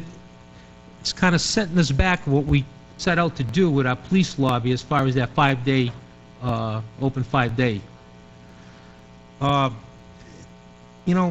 It's the other thing that I find hard or troublesome is that when we have these Monday holidays, city government should not be shut down for 4 days straight. It just doesn't work. We're trying to move our city forward. We're trying to be progressive. We're trying to, show the builders that we're open, 24/7. We want your business here. And I think having a compressed work week, and I know I worked for a municipality for 33 years, and when change came down, I was a whiner. I hated it. I'll tell you, we sat in the firehouses and we whined. That's what we did. What they're doing, they can't do that, they shouldn't do that, blah, blah, blah. I understand that. But like the gentleman said, we are customer service oriented. It's all about the customers here. It's all about the customers, and we got to project that. And I think having our main building closed in one form or another, 1 day a week, shows a little bit, you know, I use that word weakness, and not a weakness, but maybe a little bit of a fault. And I know this one storm doesn't frame the whole picture of being open 5 days a week. But we've been very lucky in the last half a dozen years that no major storms or catastrophes have hit South Florida, thank God. We got caught short a little bit on Friday, and we handled it well. Our departments were manned. The phones were answered. But I think that we can get back into a better mode of operation, a smoother mode of operation, by working a 5-day work week. Thank you. Commissioner Merker? Vice Mayor? I'd just like to say that if we recall back in 2007 or whatever it was, this was instituted on a tentative base, based on the economic situation that we found ourselves in. And we were looking hard and fast for ways of saving money. I do feel that the flooding was just expeditious way to address this, that it would have come up sooner or later anyway. We need to remember, as been stated by Commissioner Casello, that our main purpose in this city is to provide services, like we have recently with the police lobby now being 24/7. I personally work a 4-day, 10 hours a day at the school district when I was, before I retired. And I can tell you that after a certain number of hours in a day, your productivity goes down here. And you're just flat out tired after 10 long hours. And some people even spend longer hours than that. So from a productive standpoint, studies have shown that productivity goes down after a certain period of time. And like I said, at some point we were going to discuss this item anyway. And having our inspectors having to pay extra just because we're not open and providing services is a no-no to me. When I began to look at and talk to other surrounding cities, as has been stated, they're providing services there to their customers or citizens. And so it's really all about our customers, all about providing the services. We are one of 3 cities in the 38 municipalities in Palm Beach County that provide full services to our customers. And I think we should be proud of doing that. We don't shell out our services to other people. We provide for our citizens. And I think it's about time that we just face it and act accordingly. The economy is beginning to pick up again, and this flooding would just happen to be what it took to open up our eyes quicker than we probably would have. But this probably would have been a discussion at some later time. So I support going back to the 5-day work week. Mr. Fitzpatrick. During the when we had the little ceremony for Let's Move Boynton, I had to go over and pay my deceased father's house water bill because I forgot and my wife forgot, so it didn't get paid. So while I was standing in line, I kind of heard other people talking around, and there was two people. One of them was in scrubs, and he came in, so he has a job, and he came in right from the job, and he was concerned. He was paying his water bill, and it was an extra $3 a month, I think, because they raised the rates in October or something. So that was a big concern to him. And then there was another 25-year-old. She was there because her water was shut off, and she was getting it turned back on because, you know, she wanted to, but she had been taking showers at her next door neighbor. So for a lot of people, I believe that 5 to 6 o'clock is very, it makes a difference. You know, there's some people get their water shut off and they got kids and things like that. And you know what and my understanding the way the process works now is if they get a bill or payment by 5:30, they can have the water on that night. Is that correct? We also do after hours, but there's a fee for it. So we will come at any point, you know, on the weekends also. So, but now there isn't a fee if you get it done by 5:30. But if you can't get there before, then some of these are have a hard time making the water bill to begin with. They're going to have an extra charge tacked on, or they're going to have to wait till the next day. So, you know, I kind of sense the way things are going, but I'm really thinking there should be a way to pay the water bill till 6 o'clock and before from 7 to 8 o'clock. I think that's pretty important. And you talk about full service. I think that's, for a large segment of our population, I think that's a good thing. And as far as the police lobby being opened and then there's no way to pay, that kind of came up with ITS, that's part of that enterprise system we're using, which maybe has some obsolescent features that it's hard. How many sales points can you put in a city when you're dealing with cash? It's kind of, you know, what choices do you make? Everything's a trade-off, so they like to keep the amount of places for sales to a limit to, you know, prevent possible theft and corruption. And the other third point is I believe, you know, if whoever makes this motion should say where 85,000 is coming from to do this, that I would prefer to have major changes in policy done during the budget hearing where we can put money in the budget to, you know, fund changes in the interim of the year. Thank you. Commissioner Merker? Yes. Maybe this is not the correct word, so let me think to change the word. I find it interesting. I won't use the word amused. I find it interesting now that everybody is looking for a 5-day work week. And if you check the minutes of 2013, I suggested then that we move to a 5-day work week. Who knows what we could have saved maybe on this terrible Friday if my fellow commissioners realize this. Number one, I started to say this earlier, thought out of courtesy and respect that I should speak to all the department heads, which I did. And I got a diverse opinion from everybody.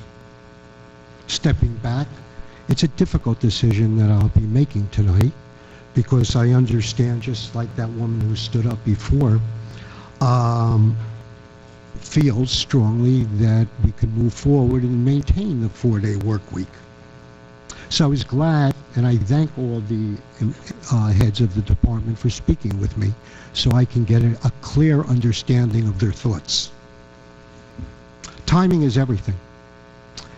And being a business owner, still working, I've been for a 5-day work week. Why? It seems like the rest of the world works on a 5-day work week. And as an elected official, who's my first concern? That's the citizens. Yes, I think very strongly and respect very much the employees. But all of us who are elected or work for the city realize that we work for the people, which is most important. My concern is money. I hear the number $85,000 to start things going. By the way, that's not including the cost if we wanted our library to be opened again. And I'll just throw out a number approximately, and correct me if I'm wrong, that's at least another $100,000. And then lo and behold, I'll throw something else out. Of course, dealing with money. Where's the money coming from? It wasn't planned on this year's budget. And then the last meeting we had to do with buying a park. My understanding, by asking questions, this pool of money, which is approximately $100,000 or more, and the 85 plus the library, though we're not talking about that, so please don't correct me, I realize that, is coming from the same pool of money. So once again, I use the word logically. This is something that was not preordained when I originally suggested the idea in 2013. Now it's 2014 and the year has started. So the question I have to everybody, including our city manager, our city attorney, is this the time to juggle money? I heard dates like June. I personally was thinking more like October, when we start rescheduling our budget so we can plan for this. So for someone who his whole life has worked independently for himself and realized that you work 5 days, sometimes 6 days, or even 7 to make that dollar, I think this has to be explained to we, the commission and mayor, exactly what is right for the city people, the citizens, and what is right, which is most important, for our budget. So these are the points that I bring up. I like to think they're logical, and that's what I've been hearing and thinking, and I thank you. So are you for the 5-day or against it? Well, I'm asking what you want. What is yours? Okay. I just couldn't figure out what you said, whether you were, you said you were for the 5 days. What I'm saying is, the part that I don't understand is when I suggested this, which could have saved us a catastrophe or part of a catastrophe, you were against it. Now I'm hearing we should do it, and I want to hear financially, because that's what it's all about. I hear Commissioner Kinsella at every meeting talking dollars and cents, yet he was for the park. And what I'm hearing now, a 5-day work week from most people. So again, it's dollars and cents. So logically, I say to myself, well, could I have been wrong in 2013? It happens. So I'm listening to everybody here. I'm listening to the people speak. And I will make my decision when we have to take a vote. But all these points have come up, somewhat contradictory. Okay. So you haven't decided yet, either way. Go ahead. Thank you, Mr. Mayor. Maybe the way the subject was brought up when you brought it up, Commissioner Merker, that we didn't understand it. Maybe that was the confusion. Yeah. Just for the record, the overtime that cost us that one storm on January 9th was approximately near the $38,000 number. So just for the record. So you're contradicting what you said before. So can I finish? Yes. Thank you. This wouldn't be brought up into the next fiscal year. This right here. This is not something that's going to start next week. We talked about June going into July. We can discuss what we want to do. We can discuss what we want to do. Yeah. Also, that I've had a discussion with a few of the department heads myself and with our city manager, who is the ultimate boss of all the managers, and that to allow the department heads a little flexibility with their employees and how they want to handle it. So it's a workable proposal, and I think it'll benefit the city in the long run. Thank you. Okay. I've thought about this long and hard. It's I think the lady who spoke brought out some really good. I've worked every shift you can imagine in my lifetime, 24/7, 4/10s. As an employee, I can tell you I love the 4/10s, 4 days, 10 hours a day. I love that, of course, as an employee, because that gave you get used to that 3-day weekend, and like the lady said, you can plan a lot of your personal stuff on that extra day. That helps a lot. I do have concerns, though. In fact, I met with a planner today, and he talked about how a developer, if he'd need an inspection on Friday, he would have to schedule that on Thursday. If he didn't get it scheduled on Thursday, then he had to wait. Everything stopped from Friday, Saturday, Sunday, and then come back in Monday and start the thing again. that concerns me deeply because we're stopping construction or building our economy. And then I wasn't aware, but then we're going to charge them extra if they want to do it. That bothers me too. I don't think they should be charged extra. And also, there's the situation where if you come home from work on Thursday, let's say you get off at 5 and get home and find out your water's been turned off. Wow, that's a mess. Guess what? They're not open on Friday, but I guess you can call numbers and work it out. But guess what? You're going to pay extra for them to come out, turn it on. That bothers me too. That's really charging the customer because we're not available all the time like maybe a city should be. So I have some really, I can tell you that since we've gone to this, I have not gotten complaints. People have not called me and said, this is terrible, you're not open on Friday. I've not been getting those kind of complaints or calls. I have come on Friday myself a lot of time to pick up stuff or sign papers on my own, and I see people pull in, come up and try the door. They still don't realize we're not open on Friday. So I know there are people who are trying to come and do business on Friday. So it's a tough one. It's a tough call. I guess the other thing is the money was brought up to $85,000. I don't know if the city manager's yet figured out where in the budget where that would come from. If you had an opportunity to research any of that, or you still have to look at that. No, and I don't want to say don't get hung up on the 85,000, but in the sense of it's a guesstimate. It's not a hard, fast number that I could pull out the statistics and show you that's exactly the number. But bottom line is, at the end of the year, we would just continue to pay our electric bill. I think power's on Fridays anyhow now. But, whatever, if there's an overage in our electric account, it would just, we would overspend the account and make the adjustment at the end of the year. I won't be identifying that the trick dollar is amount this you year. got to go in the budget and find it somewhere else and swip it around. I understand how that works. So it's just a matter of digging it up, and it has to come from somewhere, so something else has to be let go. So it's a tough one, but there's the points made here about the city. We're here to serve the public. Really, that's our major job, serve the public. We like to do that without inconvenience our workers, which they're the ones that make this keep going. But the number one priority is the customer, and so I guess I would be in at this point. I think weighing all the things, I think we ought to look at going back to the five-day work week. Yeah. Yes. Could we, and I guess it's more of a question for our city manager or this board, consider those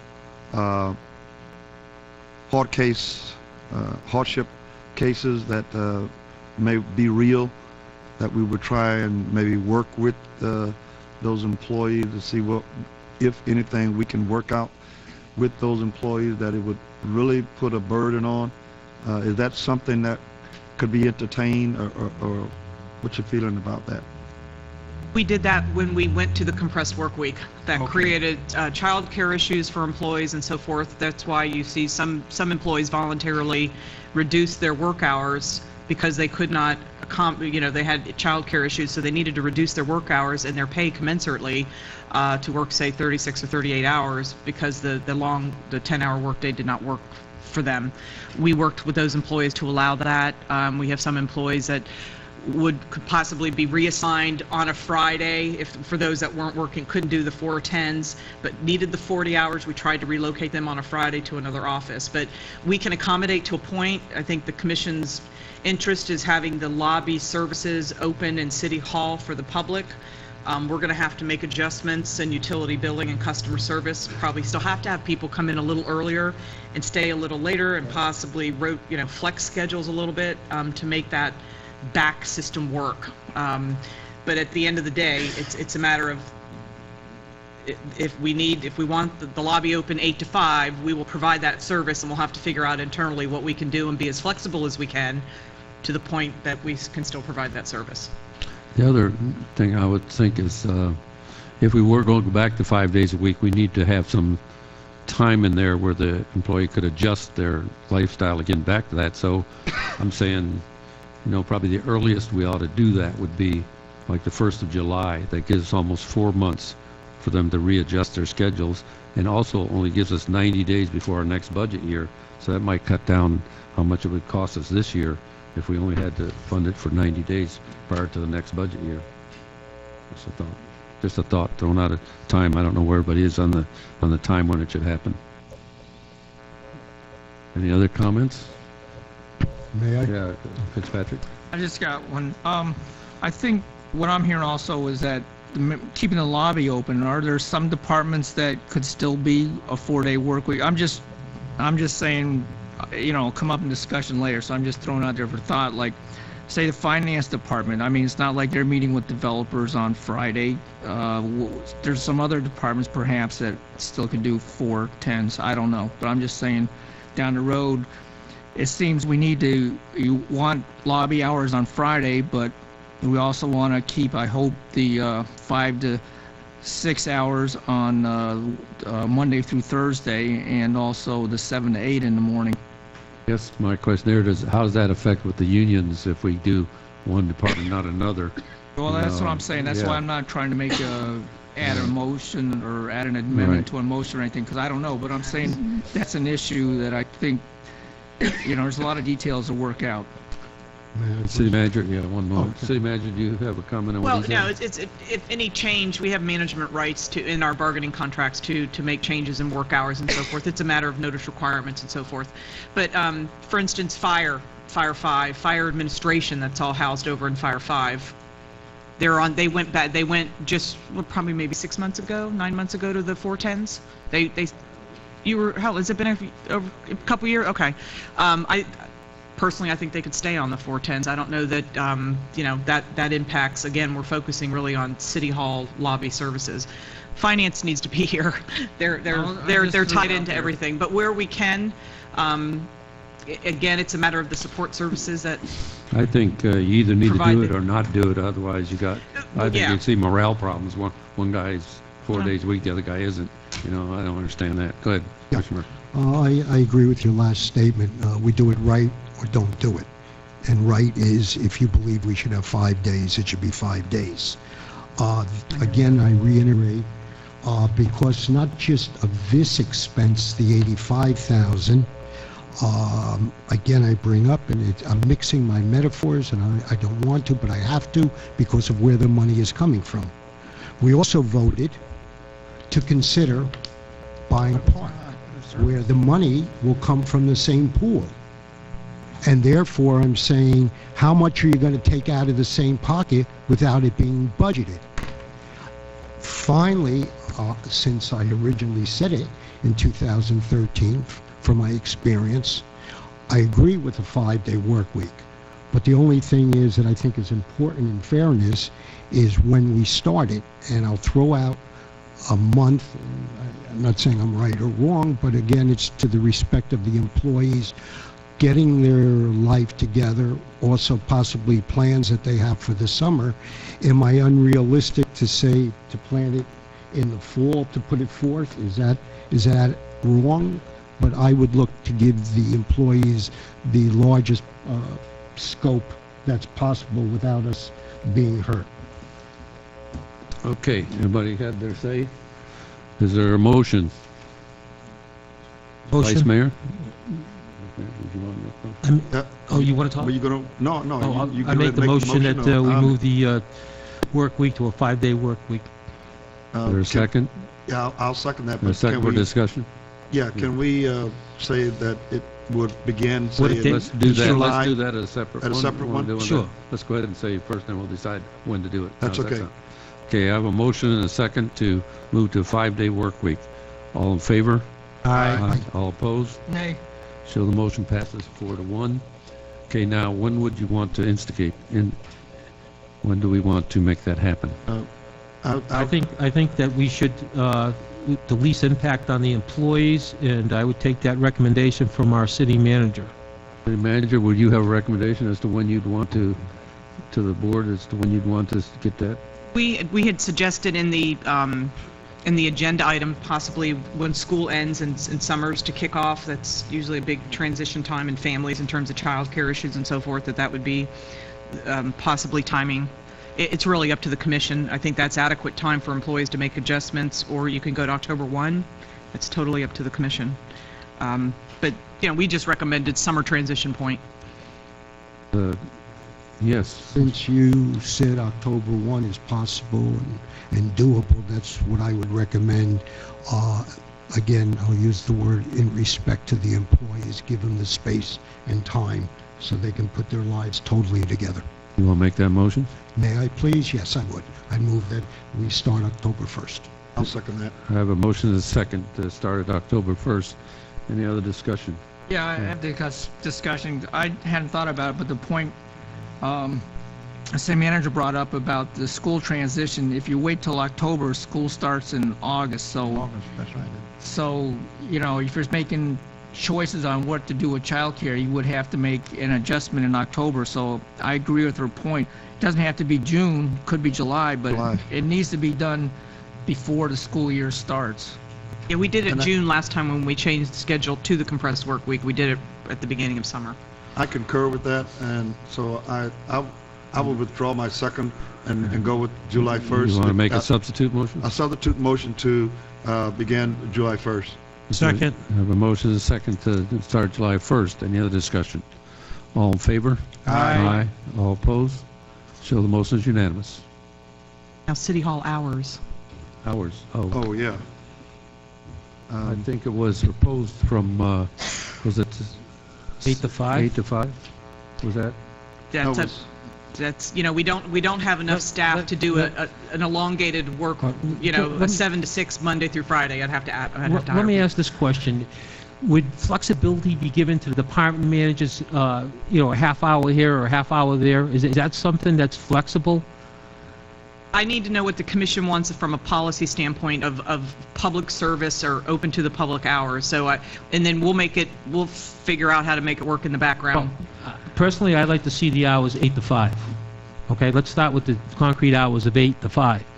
Now, if that can be flexed around a little bit, however the departments might be able to do it or not be able to do it, that's open for discussion. And our biggest impact on finance, we won't need to add people. We don't believe at this point we're going to have to. That's the only area that, because of the getting prepped for the public to be open for 8 o'clock, it's helpful to have people in at 7:30 to get the systems up, get ready. People are waiting and they get going, and then also the close of the day. We'll work it out, but if I just need to hear from you hours you want. And let's be flexible. Okay. 8 to 5? 8 to 5. And is there a second? Second. Most second. Discussion? Yes. I will go along with the 8 to 5, but I think the word inflexible is unprofessional, because what's good for the goose is good for the gander, and when each department should be open at the same time, the same rules, the same regs. To make it an open door policy is ridiculous, because then you're going to have conflict and battles and arguments. So is the commissioner saying he's not in favor of flexible hours? I'm in favor of a straight 8 to 5. That is for everybody, not for some. When you run a business, you don't make it for A and B and C, different categories. Everybody is treated equally. Okay, That's not part of the motion we're voting. No, a motion is to set the hours 8 to 5 as a standard. I already We have a suggested. motion and a second. I suggest. All in favor? Aye. All opposed? Nay. Show the motion passes 4 to 1. Okay. Mayor, just noticed July 1st is a Tuesday. I don't know if that makes any difference to you. I would like to, why don't we say we can try to tie it into the nearest payroll period? I'm getting a big yes from our finance director. How the payroll period ends, right around there is when we'll make the change. Otherwise, that's a nightmare for finance. Sounds Not a good. problem with That me. sounds good to me. The board's okay with that? Okay. All right. That takes us to item number 11, discuss disposition of the old high school building. I asked the city manager to put this on the agenda because I thought, we've kicked this building around for how many years now? I can't even count them anymore. And we went through, I don't know how many different developers who have come in and then backed out and said they couldn't afford it, that they couldn't do it anymore. And the last one that came in, we said, okay, this is the last time we're going to try it, see what this guy can do. That one fell apart. He's no longer interested in that building. It's not going to happen. And it's been brought to my attention that that building is now a safety hazard.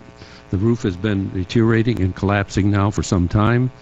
There's not only is it a safety hazard, I think it's a health hazard. Can be if there's a lot of stuff in that building that starts leaking. It could be also, so I think it's both a safety and a health hazard. I don't think anybody ought to even go into that building now. If someone was get hurt over there, we would be facing a tremendous lawsuit. And I think we need to do something to dispose of that building before the next hurricane season comes along. God forbid we should get a hurricane, that building starts coming apart and damaging things like the old school, the children's schoolhouse or something. I think this is a drain on us. It just sits there. We passed earlier tonight the Treasure Coast to do a general planning for our whole downtown area over there. I think that building should be out of there so they have a clear cut of where this commission wants to go with this whole area. I know that there's people that are still emotionally tied and are still yelling the city needs to do something with that building, but I haven't heard one nickel or one dime come forward. And I can tell you the city will not have $5 or $6 million in the next foreseeable future years that I know of. If we had that kind of money, there's a whole lot of other stuff we need to do. So I really think we need to make a move on that and give some clear direction on disposing of that building, and that would be my position. Mr. Mayor? Yes. May I make a suggestion? Sir. I feel your passion for this. I know that you've had a long standing of that building. I would recommend to the commission that there's going to be a cost associated with knocking down any building.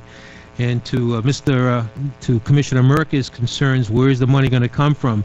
I would recommend to this commission that we hold this over into our next budget talks so we can find some money to make the decision at that time if that's the decision the commission would like to go to knock it down or leave it standing. Vice Mayor Hay? Was there not money included somewhere for demolition if that was the decision? Was at one time there was money in the budget to do it. There was at one time. I think it might have been removed. No longer. We have not No budgeted. longer. Okay. Okay. I just a couple of questions. You know, of course, I have mixed emotion with this whole thing. The maintenance cost that is costing the city right now. Do we have a figure what it's costing us right now for maintenance? I don't know. I'm looking at Jeff because Jeff has all the answers. Jeff will have. I don't think we're doing much of anything to maintain anything over there, quite frankly. Yeah. We have insurance? I don't know if we're paying insurance on it still. Jeff Livergood, Director of Public Works. Not knowing the future of the building, we are doing minimal maintenance. We pay for pest control, we pay for insurance. We tried several years ago to protect the roofing system, but that temporary repair has continued to fail. We're doing very, very little because of the uncertainty of what's going with the building. What's the cost of insurance? Yeah, is it 20,000 somewhere? Yeah. Yeah. I don't know my own auto insurance. My wife pays that, so I could get that to the commission, but I remember last time we 20 or 30,000, but I don't know if that's still that high. I would like. I feel it, Jeff. I would like to have that information at a later date. One other point, and I guess this may be more for legal. Hypothetically, if we were to demolish that building, what impact would there be on pending issues, if you know what I mean? I would say very little, if any, since there's been no indication from the time that the transaction fell through on the part of the interested party back then of any attempt to continue on with redevelopment of the old high school. So I would say little or none. Okay, it wouldn't, you know, he couldn't come back on us and say, you guys really reneged because you tore the building down and now I can't proceed forward. That's not an issue. The lawsuit is already pending about the city walking away from the transaction. It's not going to change that lawsuit, in my opinion, at all. Okay. And if you'll recall, at the last city commission meeting, you initiated the process to change the land use designation back to rescind the land use designation. That went hand in hand with that anticipated public-private project. We haven't heard peep about doing that, even though it's coming back for second reading. So, again, I would say little or no impact on the litigation. With that being said, I would concur with Commissioner Casello's recommendation as to if we vote on this thing, that we do it in the October timeframe so that we can budget the funds for demolition. Yeah, actually, the fire department can do that for us. It still would have some cost, but it'd be less than going out to get it done in other ways. But the fire department could take that building down and use it for a training deal, but it'll still be some cost to remove the asbestos and things like that. But so there still would be some money that becomes. So go ahead, Mr. Fitzpatrick. Go ahead. Yeah, a couple comments. I think we should include the city manager give us a cost estimate on demolition too. I agree with. I was going to bring up. You brought up about that 58,000. We already allocated this for the. So I don't think we should do anything until they're here, and maybe might want to work that into their plans. I mean, we heard some discussion. Completely preliminary means nothing. That using the facade as the new city hall or something. So, I went to school there, 6th grade, but I don't have a strong attachment, and I'm willing. I'm not going to really. Fall on my sword for this. And I've received probably, in how long we've been in office, like 10 months, 15 to 30, I'd say, people saying they wanted us to save it. But again, as the mayor pointed out, nobody's being the little red hen to step forward and lead that charge. But another thing that kind of concerns me is, when was it named? Did this commission designated historical designation, and what's the status of that, and what's that, if it is, what's that status I think the attorney can address that. Yeah, I could address that.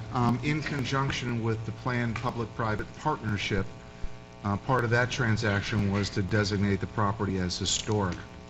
So it was going to be my suggestion that when you move forward with second reading of the ordinance rescinding the land use designation, that you also rescind the commission action designating the property as historic. Then you're right back to where you began on all issues, and that would clear the way for your discussion in your budget. It would probably be a good idea in conjunction with that, if in the same manner that you first made your decision tonight about the 5-day work week as a standalone decision, if you could fix your policy regarding future demolition, of course contingent on budgeting, tonight as well, then that puts everything together. We'll know exactly where we're going. So, Mr. Mayor, so what I hear you saying, I believe, is that it was never really nationally recognized as historic, but that was something from a city level That's that correct. we decided on. Yes, sir. That was a city designation by city commission action. Mr. Merker. Let's see, where do I want to start on this? I'll start on the fact that my concern, again, if you check the records, I've been consistent not being in favor of the movement and keeping of the high school.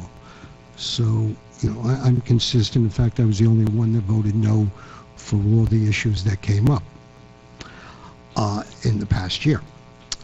But one thing I do question is exactly the Treasury Coast and the CRA coming together, and I'd like to know what their plan is before I take action to say tear it down or not tear it down.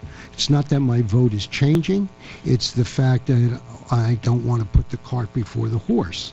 The other thing I raised the question is that of a psychological question dealing with the gentleman that has a lawsuit against us. I heard what our city attorney said, and I understand the legality of it. However, when a man or ownership is in the process of a lawsuit, will he or will he not all of a sudden say, I want $1 million or $1 million, and all of a sudden he said, well, it's torn down, I'm going to push for $2 million, which drags out the negotiations or the settlement. So again, I am not against this. I am against the time period. I reiterate, I want to hear what the CRA and the Treasury Coast is stating. Yes, we want them. We want their suggestions, but since we've waited this long and since our vote was against maintaining the high school, it's not a matter of us necessarily changing our vote, but I want to see a plan, I want to see a cost, and I want to then be able to say declaratively, yes, let's tear it down, or, and the or, who knows what that could be. Okay, City Manager, did you want to say something else? I just want to say that many of the issues that's been brought up, they've been brought up before, okay? This is not the first time we have discussed this high school. As a matter of fact, at some point it was owned by the CRA. So certain commissioners are just coming on board and you really don't know the history. So you really need to study the history of where we are with this particular issue before you make such statements. Because this is not a new item. It's been around, as the mayor said, for a long time. So just do your homework. Point of information, then why did you vacillate on one of the votes? I will not that we entertain took? such Well, you're bringing up statements, a okay? point and you're making it I as never a used statement. it. All right, You all right. voted I'm stopping the yes for discussion. something when you Discussion's turned your over. mind and said no. City That's a Manager, fact. City Manager, Yes, sir. I think you've heard that they want to bring this up at the budget time and hear what's going to cost if we decide to take it down. So we'll leave it at that, and that you come back with that information at budget. I think that was consensus of That this was my commission. motion, Don't need a motion, it's just discussion. Okay, thank And you. we give her the direction there, we want to go from there. Thank you, Mayor. Okay? And by the way, the insurance is $30,000. My memory didn't, Yeah, my memory worked $30,000, well that's tonight. what we're Okay. talking about. Yes.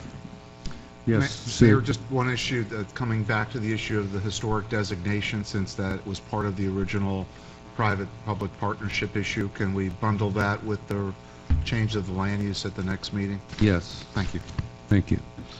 Okay, that moves us to proposed ordinance number 14-001. Second reading, I'll turn it over to the attorney.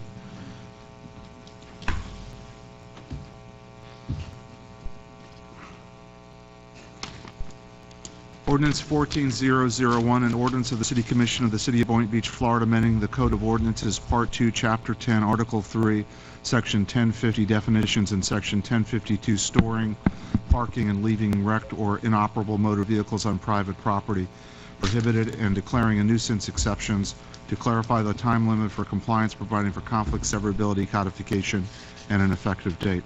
This is proposed ordinance number 14001 on second reading. Does anybody in the public wish to address this ordinance? Seeing none, I'll return to commission for a motion. Okay. Motion to approve. Is a second? Second. And most second discussion? Discussion. Last week, as a matter of fact, I got a call from a constituent who was incensed about a car that was parked in front of his property right near Seacrest with a for sale sign on it. And the police came out there and said there was nothing he could do about it. And so since then, I've asked around, and it's like if it's blocking the stop sign, then it could be towed as a hazard. But what's the purpose of this change? From what I can see, it says not to exceed 72 hours, and that's being before you declare it abandoned, and now it's been changed to 10 days. And why would we want to change it to 10 days when it's 3 days now? What's the purpose? Somebody I can need address someone that from staff? Is there anybody from Code here, Chief?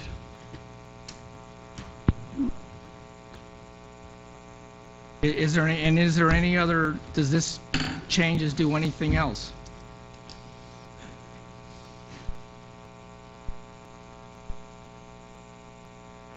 Jeff Katz, Police Chief. My understanding is that the reason that the ordinance is being changed is that there was a conflict between another ordinance, and so we were seeking continuity in the ordinance. Yeah, I think one clause and a different one, as far as the time frame for the due process of noticing, we conflicted with another code. So this is more housekeeping. But I think what you're talking about, Commissioner Fitzpatrick, it wouldn't be if a vehicle's illegally parked, it's not, we wouldn't go the abandoned vehicle route because that Correct. takes so long. It's more of a, if it's in a public right of way in front of somebody's house, but it's public right-of-way and doesn't belong there, are we able to tow it? Yes. Yes, and that's what I think the officer might have been mistaken in this circumstance, that they said, well, there's nothing we can do about it. If it's an abandoned, this strictly covers abandoned vehicles. If it's a public safety hazard of some way, if it's blocking an intersection, if it's parked too close to a fire hydrant, if it's there are a variety of circumstances in which we can tow a vehicle for a reason other than it being abandoned. So this is just clearly strictly on the abandoned issue. That's a longer process. Is there a definition of abandoned? What makes it somebody parked there trying to sell it and somebody abandoning it? What's the definition? How are you distinguished between the two?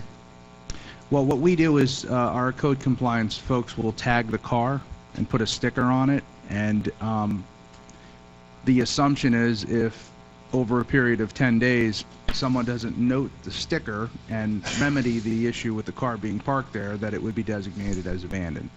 And the 10-day period of time is a sufficient amount of time that you can draw the conclusion that the car is in fact abandoned.